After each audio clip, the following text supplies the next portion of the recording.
इस टॉपिक को पढ़ने के लिए आप सभी स्टूडेंट को फर्स्ट ऑफ ऑल मोल के बारे में जानना होगा और मोल से भी पहले आप लोग को अणु भार यानी आणविक द्रव्यमान निकालने आना चाहिए। तो आणविक द्रव्यमान क्या है, ये बहुत बार इस क्लास में बताया जा चुका है कि आणविक द्रव्यमान क्या है। ठीक है, तो आणविक द्रव्यमान यहाँ पर सबसे पहले आणविक द्रव्यमान का बात कर रहे हैं हम, जैसे CO2। एक बार फिर से बता दें, मोल टॉपिक को पढ़ने के लिए फर्स्ट ऑफ ऑल मोल के बारे में नॉलेज होना चाहिए और मोल कैसे निकाला जाता है ये हम अच्छे से समझाने जा रहे हैं। पहले यहाँ ध्यान दिया जाए, CO2 में एक C है और 2 oxygen atom. It means carbon का परमाणु भार आप लोग जानते हैं 12 और ऑक्सीजन का 16। तो यहाँ 12 प्लस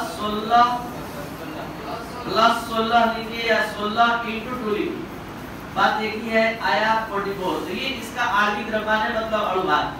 अब हम बात करते हैं दूसरे अणु का H2SO4। तो यहाँ अणु भार आ रहा है 1 गुणा 2 प्लस सल्फर का 32 होता है। तो 32 प्लस 16 गुणा 4। ध्यान देंगे सभी स्टूडेंट, यहाँ पर आ गया अणु भार 98। NaOH का अणु भार देखा जाए 23 प्लस 16 प्लस 1 बराबर 40। तो यहाँ 23 प्लस 16 प्लस 1 40। तो ये अणु भार है। इतना आप सभी स्टूडेंट को आना चाहिए आज के क्लास के। और जो चीज हम बताने जा रहे हैं ध्यान दिया जाए, आप लोग से अगर हम पूछे कि हमारे पास 10 ग्राम कार्बन डाइऑक्साइड है, 10 ग्राम कार्बन डाइऑक्साइड है, जल्दी से बताइए किलो में कितना होगा? किलो में बटवार। तो 10 बटा 1000 यानी ग्राम को किलो बदलने के लिए आप सभी स्टूडेंट जान चुके हैं, समझ चुके हैं कि ग्राम को किलो बदलने के लिए 1000 से डिवाइड कर दें। डिवाइड करते ही ये ग्राम ग्राम नहीं क्या हो जाएगा, किलो। तो जिस अंदाज में आपके दिमाग में ये बात फिट है कि छोटा यूनिट को बड़ा यूनिट बनाने के लिए डिवाइड करते हैं और बड़ा यूनिट को छोटा यूनिट बनाने के लिए गुणा करते हैं। अगर हम कहते हैं हमारे पास 2 केजी है तो ग्राम में कितना है? 2000। तो 2000 कैसे लाए? 2 गुणा 1000। लेकिन वही 2 ग्राम बोले और आपसे बोल रहे हैं किलो में बताइए, तो तुरंत आप 1000 से भाग देते रहे। तो आज के बाद एकदम इसी अंदाज में दिमाग में रख लीजिए कि अगर हम इस ग्राम को कहें कि मोल में बताइए तो इसी पदार्थ के अणु भार से भाग देते हैं और अणु भार से भाग देते ही ये ग्राम ग्राम नहीं क्या हो जाएगा, मोल हो जाएगा। यानी किसी पदार्थ के अणु भार से भाग देने पर ग्राम बदल जाता है किसी में, मोल में। जब वैसे ही बदल जाता है जैसे इस ग्राम को 1000 से भाग देते ही ग्राम नहीं हुआ, केजी हो। फिर से समझिए, H2SO4 का अणु भार 98 है। अगर H2SO4 का हमारे पास 5 ग्राम है और हम आपसे बोले कि किलो में कितना होगा, तो 5 बटा 1 है। लेकिन मोल में कितना होगा? तो 5 बटा 20 पदार्थ का अणु भार 98। तो ये अब ग्राम नहीं रहा, क्या हो गया? मतलब हम कब से यही समझाने का प्रयास कर रहे हैं कि दिए गए भार को अणु भार से भाग देते ही ग्राम ग्राम नहीं क्या हो जाता है। अगर हमारे पास 7 ग्राम NaOH है, ग्राम में 7 ग्राम NaOH है तो मोल में कितना होगा? तो 7 बटा 40 इस पदार्थ का अपना अणु भार। तो मोल निकालने का एक सूत्र मिल गया। दिए गए भार में अणु भार से भाग देने पर मोल होता है, यानी मोल की संख्या बराबर दिया गया भार बटा अणु भार, दिया गया भार बटा अणु भार। दिया गया भार हमारे द्वारा कितना था? 10। अब लोग अणु भार कितना निकाले? 44। तो दिए गए भार को अणु भार से भाग देते ही ग्राम ग्राम नहीं रहा, मोल हो गया। तो फर्स्ट ऑफ ऑल मोल निकालने आना चाहिए जो आप सीख गए। अगर हम आपसे कहें कि हमारे पास 9 ग्राम NaOH है तो मोल में कितना? 9 बटा 40। अगर हम यही कहें कि 9 ग्राम हमारे पास NaOH नहीं है, 9 ग्राम CO2 है तो क्या होगा? 9 बटा 44 मोल। तो दिए गए भार में अणु भार से भाग देते ही मोल की संख्या ज्ञात होती है और मोल को N से सिर्फ लिखा जाता है। तो मोल की संख्या का सूत्र मिल गया आपको और मोल की संख्या का सूत्र है दिया गया भार बटा में अणु भार। दिया गया भार W और अणु भार M और दोनों का अनुपात मोल। समझ में गया? तो ये मोल निकालने आ गया। तो अब आप मोल अंश पढ़ने के लायक, समझने के लायक। मोल अंश आपका टॉपिक का नाम था। मोल हमने निकालने के लिए अलग से सिखाया। उसके लिए पहले अणु भार बताए, फिर अणु भार बताया कि दिए गए भार में अणु भार से भाग देंगे जब एक नया यौगिक पर भी ट्राई कर लीजिए ताकि कोई कमी न रहे आप में। जैसे मान लीजिए हम बोल दिए HNO3 के 20 ग्राम में कितना मोल है। HNO3 का पहले अणु भार निकालेंगे। ये अणु भार है HNO3 का 63 और हमारे पास HNO3 का कितना ग्राम है, तो मोल में कितना होगा। कोई टेंशन आपको नहीं है मोल में बदलने का, मोल निकालने का। जिस तरह ग्राम को किलो बदल सकते हैं, आज के बाद ग्राम को मोल में बदल सकते हैं। अब आइए आपका टॉपिक प्रारंभ होने जा रहा है मोल अंश। अब आप मोल अंश पढ़ने के लायक है। देखिए ये है एक घोल, इस घोल में ग्लूकोज और जल लिया गया है। ग्लूकोज का सूत्र बोलिए, जल का सूत्र बोलिए। जल का ग्लूकोज का 60 ग्राम जल के 180 ग्राम के साथ मिश्रित किया गया है। जल का कितना ग्राम, जल का कितना ग्राम और ग्लूकोज का 60 ग्राम। इस ग्लूकोज का अणु भार, इस ग्लूकोज का अणु भार, इस ग्लूकोज का अणु भार आपके सामने निकाल दिए। इस जल का अणु भार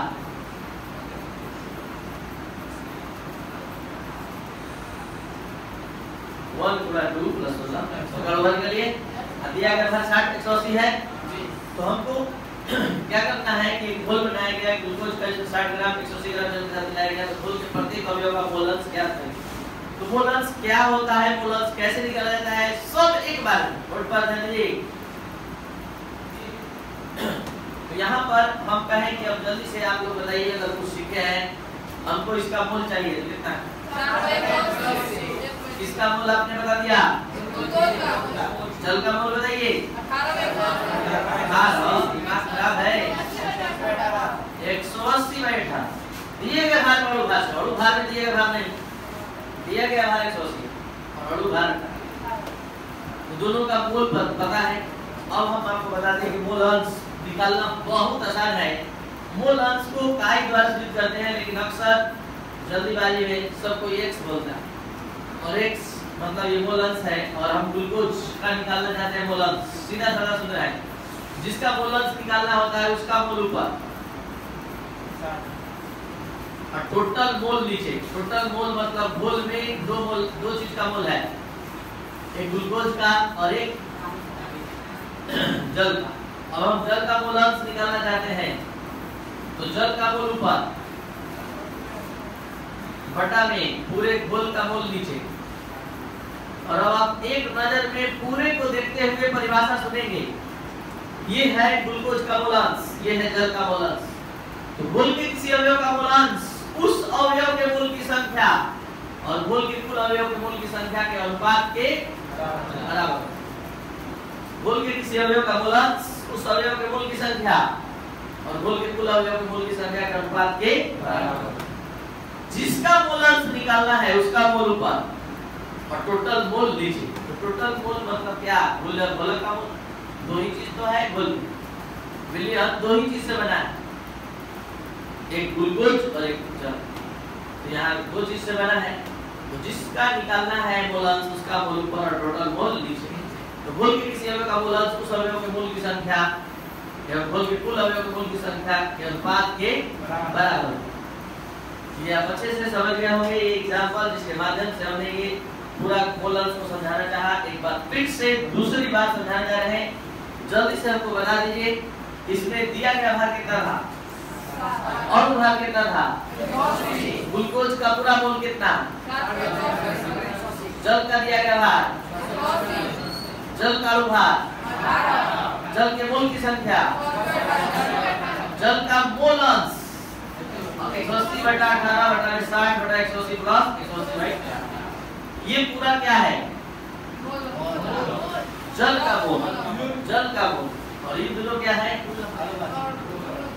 ग्लूकोज और जल के मोल की संख्या, मतलब कुल मोल की संख्या। ऊपर वाला केवल एक अवयव का मोल और नीचे वाला पूरे घोल के मोल की संख्या। अब इसी बात को फिर से समझा रहे हैं, ध्यान से समझेंगे, बताने का प्रयास करें। बताइए, एक घोल बनाया गया है, इस घोल में घुलने का W ग्राम है और घोलक का W ग्राम। घुलने का अणुभार Ma है और घोलक का अणुभार Mb है। ये है घुलने, ये है घोलक, घुलने का अणुभार, ये घोलक का अणुभार।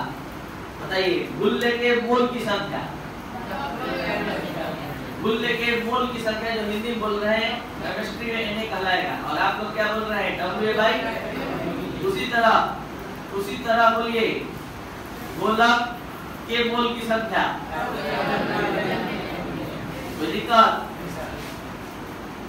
अब यहाँ हमको मोलांश चाहिए, मोलांश घुलने का मोलांश यानी A का मोलांश। तो A के मोल की संख्या, बटा में A और B के मोल की संख्या। मोल की संख्या जो इतना बड़ा हिंदी में बोल रहे हैं शब्द A के मोल की संख्या, इतना बड़ा लाइन बोल रहे A के मोल की संख्या, शॉर्ट में ये नहीं। घोलक B के मोल की संख्या, शॉर्ट में। तो आप किसका मोल अंश का बात कर रहे हैं? A का। किसका मोल ऊपर रहेगा? A का। और किसका मोल नीचे? टोटल का, दोनों का। अगर आपको समझ में आ रहा है तो आप बताइए Na की जगह पर क्या हो जाएगा? ले W/Ma और यहाँ प्लस एकदम इसी अंदाज में, एकदम ऐसे ही घोलक का मोलांश। बोलिए इतना जल्दी नहीं भागिए, पहली वाली लिखवाइए। अब बोलिए बोलिए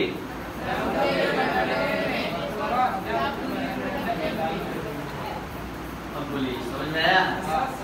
अब आपको इस फॉर्मूला को देखना है, इस फॉर्मूला को देखना है और इस फॉर्मूला को देखना है और देखते हुए अंतिम बार परिभाषा सुनना है।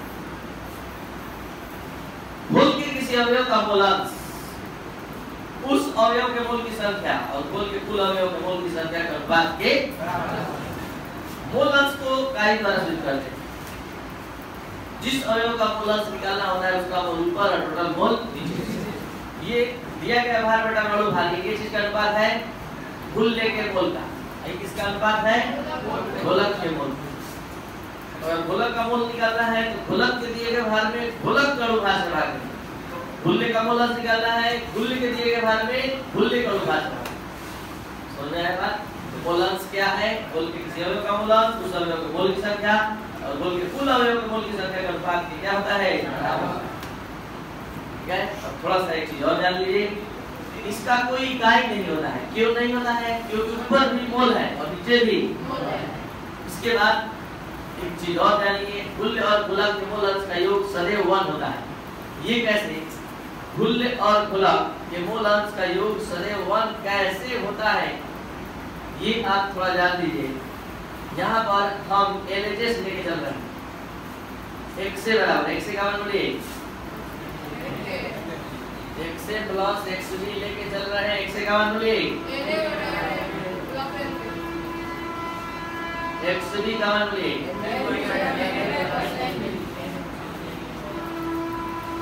दोनों का फाइनल ऐड करते हुए बोलिए बोलिए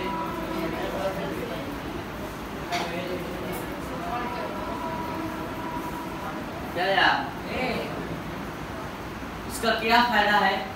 घुल्य और घुलक के मोल अंश का योग सदैव क्या होता है? 1 होता है। इसका फायदा क्या है कि अगर x का मान 0.3 है तो xb का मान 0.7, क्योंकि दोनों का योग 1 है। तो हम अगर इसका मान निकाल लिए तो इसका मान 1 में से घटा देंगे। अगर इसका मोल अंश का मान 0.6 है, 0.4 है, इसका क्या होगा? कैसे? दोनों का योग 1 है तो एक का मान 0.4 है तो दूसरे का निकालने के लिए एक में से दूसरे का निकल जाएगा। आपको भी समझ में आ गया? और जी घुल्य और घुलक के मोल अंश का योग 1 है। अगर इसका मान x का मान अगर 0.7 है तो xb का मान कितना होगा? 0.3 बिल्कुल सही पढ़ी। कैसे आया? 0.7 जाके एक में से घट गया। दिक्कत ठीक है। लाइन के शुरू से जहाँ तक लिखे आपको उसके जस्ट बाद तब तक चलिए लिखे।